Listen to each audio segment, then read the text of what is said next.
So today we're looking at the Rangers Digital Filter Kit, and this is the box it comes in, and on the side it lists the range of ring adapters that fit onto your lenses. This has from 37mm through to 82mm. The pack I was sent actually doesn't come with these first two. It doesn't come with 37 or the 40.5, it starts at 49, and there are 9 filters in total, and they range from the 49 through to the 82. On my cameras I use a Sony and a Canon with various different lenses, so really for mine I only need the 49mm and the 77mm, but you get a good range here. And there are 8 different ND filters with them. There are 4 which are the just regular ND filters and 4 which are graduated filters, and they state that they are 2, 4, 8 and 16. I'm not 100% sure that's correct because I get different results when I put the 16 on compared to my 10 or my 16 stacked filters that I generally use, and I get different results with these. But that might just be the quality of the glass rather than the actual fact it's not a ND16, for example. So inside the box we have this pack here, and it's nicely made, I guess. It's light, it's quite small, it fits into my camera bag okay. Comes with a compass for some reason, comes with a little carabiner style thing so you can hook it onto something, and also a velcro strap so you can attach it to your belt, I guess, if you want to. But we'll go ahead and open it up and see what's inside. Now here's the adapter that the filters fit into, more on that in a second, and here are the rings. We'll start with these. So there are 9 of these, as I mentioned, ranging from 82mm down to 49 in the pack that I received. And you find the one which is relevant for your particular camera. So for example, here is a Sony lens, and then the 49mm on this lens just fits on and screws into place. So that's it on, nice and straightforward. And if I wanted to, I would be able to use the, let's go for the 77mm. Move those out of the way, and if I take the lens off my Sony, so here's another lens off my Canon, sorry, then we can go ahead, and this is the 77mm, we can go ahead and just screw that one on as well.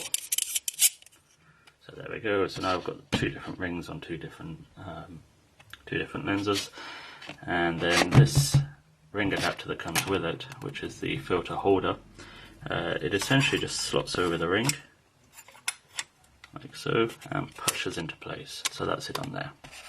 So that's it on the Sony 49mm, and then in a moment we'll see that we slot the filters into the 3 slots that we have on here. Taking it off, it's reasonably straightforward. You get the right edge and just slip it off like so. So that's on the 49mm, and then the same filter just slots once again straight onto the 77mm. Seems a little bit tighter, but there we go, and that's on as well. And once it's on here, you can then go ahead with the square filters themselves. Onto those in a second. Also in the bag you get a little microfiber cloth that you can use to clean the filters with.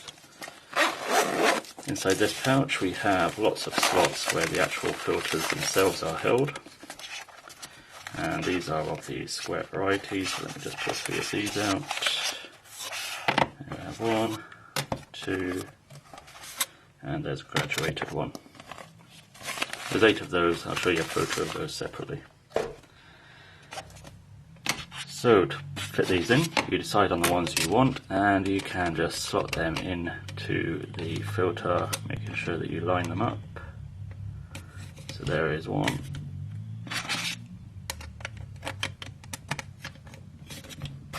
2, and you don't have to slot 3 in, you can slot 1 in, you can slot 3, just stack them basically however you need. Here's a graduated one, and that would depend on the scene, the creative effect that you're trying to get, the light, camera settings, etc.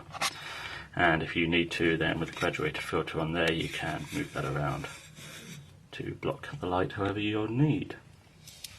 Okay, so I'm going to stop this video now. Actually, whilst we're in the light box, the worst thing about these filters that I can tell is this big gap in between them.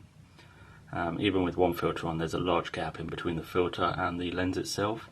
So depending on the light conditions, especially where the sun is, then you can end up getting quite a lot of light leak into the camera. But what I'll do now is I'll take you through some photos that I've shot yesterday using these filters, and you can see the results that I've been getting.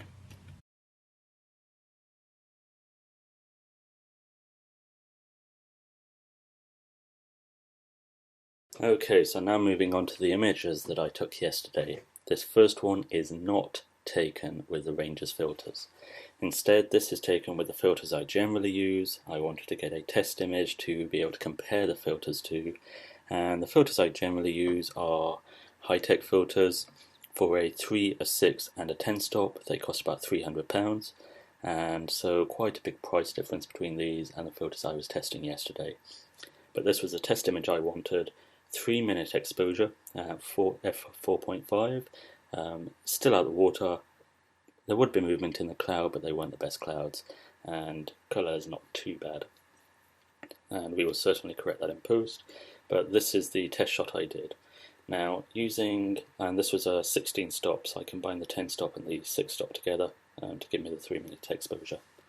Using the exact same settings with the Ranger's filter, I popped on the 16 stop, which was just one of the ND filters, and did it for 180 seconds again at f4.5, and it was completely blown out. I was just getting so much light in, it basically did nothing to filter out the light. It was just a white screen, nothing else. And so I tried to reduce the time that I took the exposure for, and this is the result. Now if you look at the bottom right, you'll see the exposure is just 15 seconds.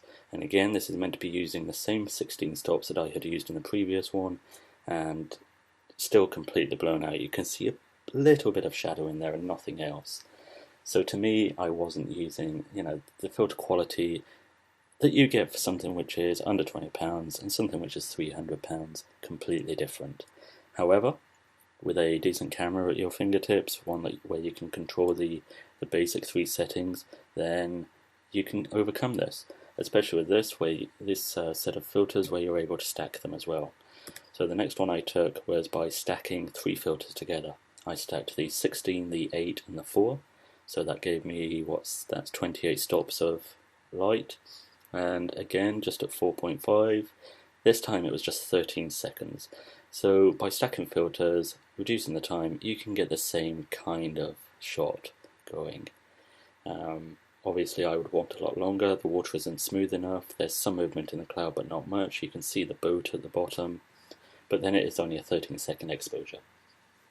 So the next thing I did was bump up the f-stop, so instead of f4.5 I bumped that up to f22. That allowed me to take a lot longer exposure. This one was 4 minutes. And it's here that was really highlighted that there is a lot of light leak, and also a lot of dust on my camera, let's be honest. But all those little blots, then they come from the dust, which comes from light hitting them. You can see it a lot at the top left and bottom left. That's where light was just creeping in past these filters and hitting the lens.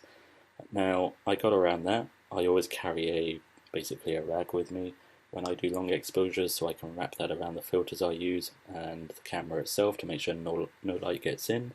So the next shot I took, slightly reduced, I didn't need 4 minutes, this one's just under 3, still f22. The dark patch at the top left is the rag I was using, but you get the gist. You can do movement of cloud, you can still out the water, and again that was the 28 stops effectively with 3 filters stacked. So the actual aim that I was trying to achieve here I could get. Moving on down the river, then here's a few other shots. So the famous Houses of Parliament in London. Again, the water nice and smooth, bit of movement in the cloud. You actually see a few people move on the bridge. This was just over a 2-minute exposure, and again at f22. You're going to move around with the f-stop. You're going to change the length of your exposure depending on the light conditions and indeed the effect you're going for. Carrying on further down the river, here's another one, St Paul's Cathedral, Millennium Bridge. Again, nice smooth water in the middle of the image. The other one's just a puddle, don't expect that to move. And nice movement in the cloud. We have a nice view of the Shard. Again, nice still water, nice movement of clouds. It's getting later in the day. This one was, as we see, it's about 2.5 minutes, and this one I managed to bring it down to f14. So I didn't need f22 anymore because the light conditions had changed. And then the final image is further down. This is at f11 and just over a minute and a half down by Tower Bridge. So I'll quickly process these images, potentially black and white because hey, it's a long exposure and that works well. And I'll leave the video there with the results of whatever images I've taken. For under £20, they're actually pretty good. You know, you have to play around a bit. You have to stack them, you have to play around with your camera settings depending on the light. They don't work as true as the other filters I use, to be honest. However, for the price, I think it's a great introduction if you want to get into long exposure and creative photography, take photos of waterfalls, etc. Then it's a good way to learn for a very cheap price so that you can start practicing your composition, seeing how different movement affects different shots. They are not the best quality, but then the filters I use are £300, so you get what you pay for. And for under 20 quid, they're worth it.